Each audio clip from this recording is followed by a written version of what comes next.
Hi and welcome to my series about knitting stranded colorwork. In episode 4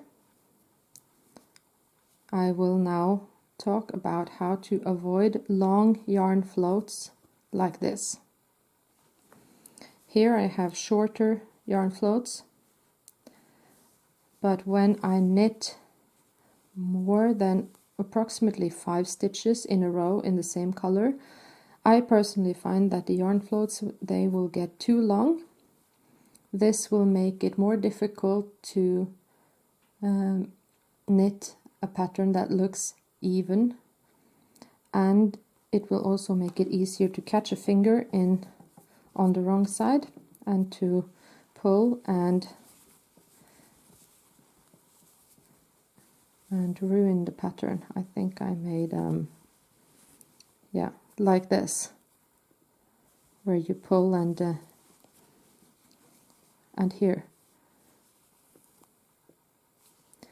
We don't want this to happen, so we want the yarn floats to stay close to the work on the wrong side and not end up like this, which it will easily do when knitting with many stitches in a row in the same color.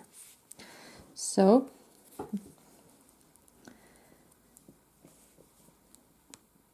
now I will begin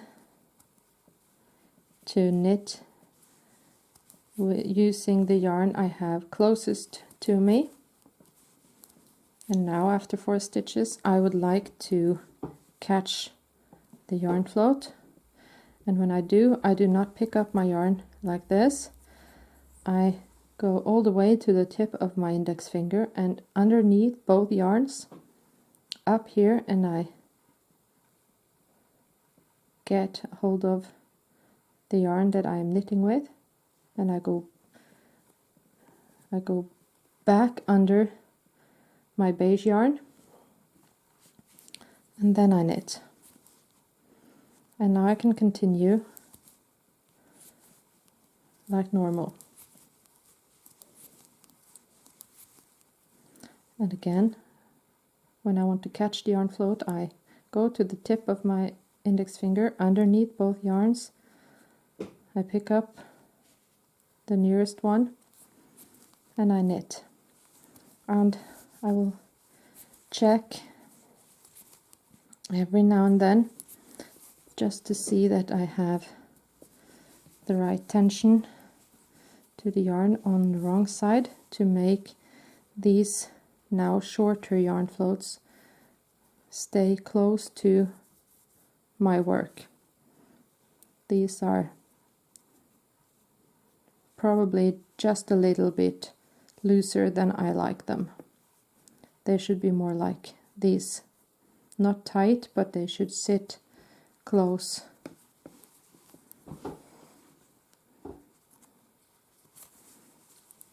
And I will continue.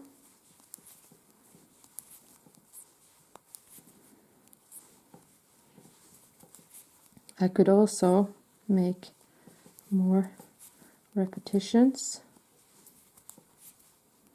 and then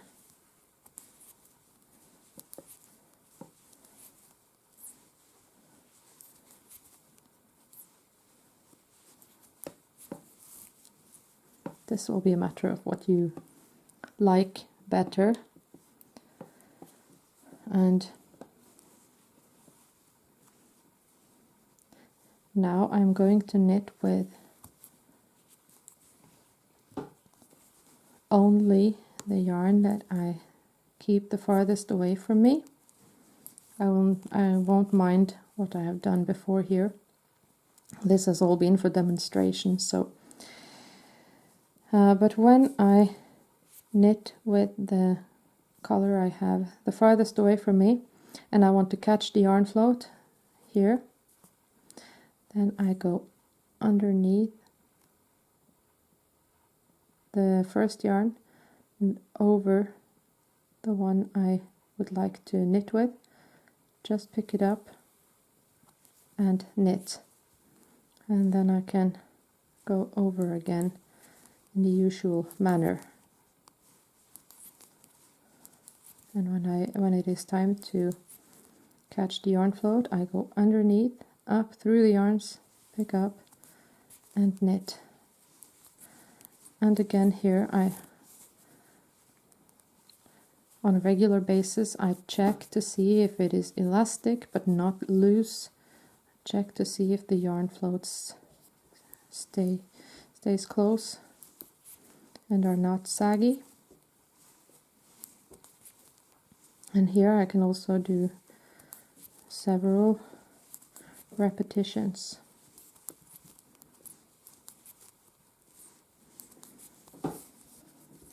And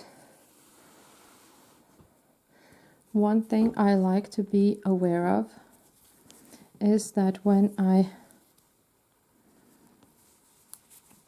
catch the yarn floats in several rounds, then here I have picked it up, you will see the other yarn through here, so that now I have changed places.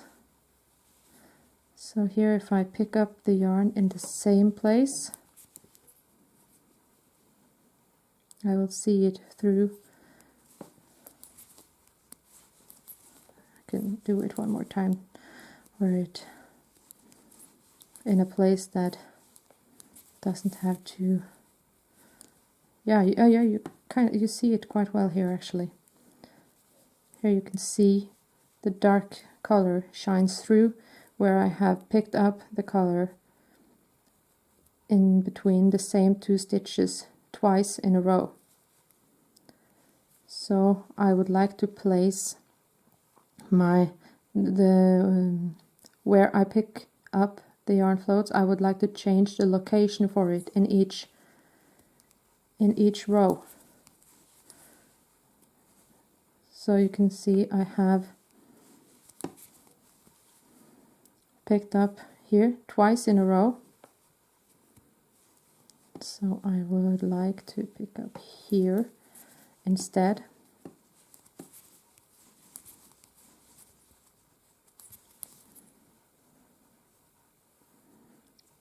Just to not continue making a long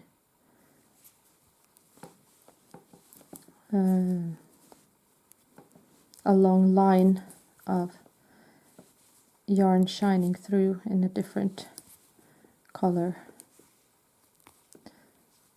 So here you can see it as well.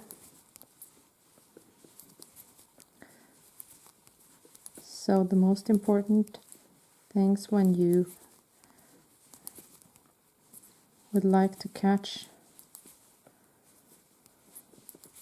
the yarn floats would be to check if the tension gets right. It should look okay on the wrong side, and to vary where you catch the yarn floats. And you will see when you knit, when you arrive at where you have picked it up, because here I can only see the yarn that I am working with. But if I continue, sooner or later I will find a place where I have caught a yarn float. And there you can see I have the other color shining through here. So and that means I would not like to pick up the yarn float here. Then I should have done it here, but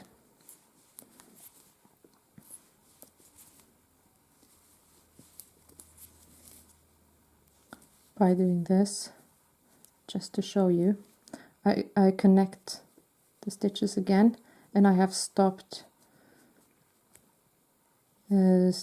this long line or stripe of different color of forming in my knitwork. And here you can see it, but it will be far less visible if it is one time here, one time here, one time there, as opposed to on top of each other. So that's it, and this is how I catch my long yarn floats.